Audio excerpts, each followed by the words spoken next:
पाणी अडवण्याचं काम सर्वत्र शक्य नाही, म्हणून ठराविक निकषांनुसार गावांची निवड झाली.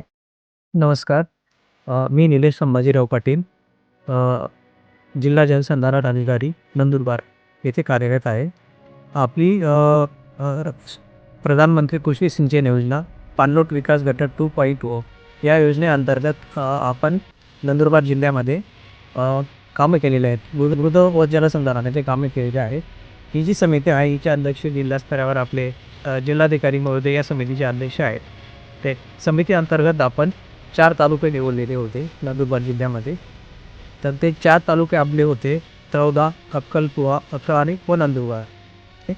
त्या अनुषंगाने त्यांना मंजुरी मिळाल्यानंतर आपण केंद्र शासनाच्या सूचनांनुसार याचेच DPR तयार करून शासनाने त्यास मंजुरी घेतली. लोकांचा सहभाग आणि तयारी हाच यशाचा पाया ठरला.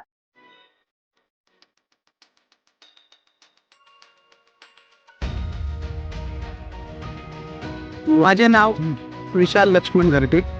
मी पाणलोट विकास सदस्य कृषी तज्ज्ञ म्हणून प्रधानमंत्री कृषी सिंचन योजनेत काम करतो. ज्यावेळी प्रधानमंत्री कृषी सिंचन योजनेत नंदुरबार तालुक्याची निवड झाली त्यावेळी आम्ही धानोरा मंडळातील गावांची पाहणी केली व त्यानुसार धानोरा मंडळातील भाताचं पायथा कुठले कामं घेता येतील किंवा माती संबंधित किती कामांना इथं वाव आहे व ड्रेनेज लाईनमध्ये किती कामांना वाव आहे ते शासनाच्या मार्गदर्शन सूचनेनुसार आम्ही ते निवड केली व त्यांच्या नुसार आम्ही ते निकष वापरून गावाची निवड. अनेक लोकांचा सहभाग खूप महत्वाचा व गावातील जे प्रथम नागरिक असतात सरपंच त्यांच्याशी जोडून त्यांना विश्वासात घेऊन आपण या योजनेचा पूर्णपणे माहिती दिली आणि माहिती दिल्यानंतर त्यांनाही नक्कीच वाटलं की या योजनेत आपल्या गावाचा विकास होईल.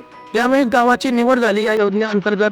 त्यावेळी लोकांना आम्ही गाव बैठका घेतल्या आणि गाव बैठका घेऊन लोकांना आधी झालेल्या कामांची सुद्धा आम्ही त्यांना व्यवस्थितपणे माहिती दिली की या गावांमध्ये पाणलोट विकास कामं जे झालेले आहेत त्या कामांमुळे गावात काय बदल झाले आहेत आणि आपल्या गावात सुद्धा या योजनेचा शुभारंभ झाल्यानंतर या योजनेची सुरुवात झाल्यानंतर आपल्या गावात सुद्धा कशा पद्धतीने बदल होईल व आपल्या गावाचं पण कशा पद्धतीने चांगल्या पद्धतीने उत्पन्न वाढ होईल तसंच बचत गट महिला असतील किंवा शेतकरी असतील यांचा सुद्धा विकास कशा पद्धतीने होईल हे आम्ही त्यांना समजून सांगितलं.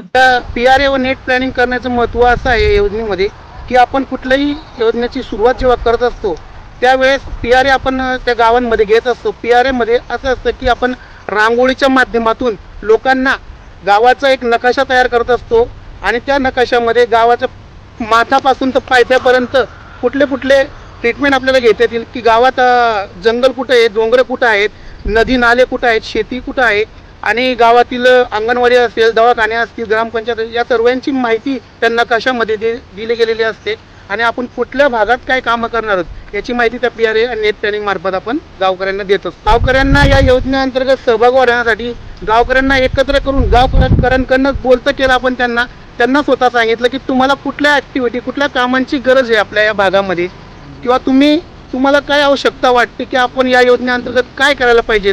जेव्हा यावेळेस असे प्रश्न आम्ही त्यांना विचारले तेव्हा त्यांच्याकडनं आम्हाला प्रतिसाद आले आणि त्यांनी आम्हाला सुचवलं की आमच्या ज्या उतारीच्या जमिनी आहेत, आमचे जे नाले आहेत त्या नाल्यांमध्ये अशी काम आपल्याला करता येतील का, तर या गोष्टींचा आम्हाला त्यांनी माहिती दिली.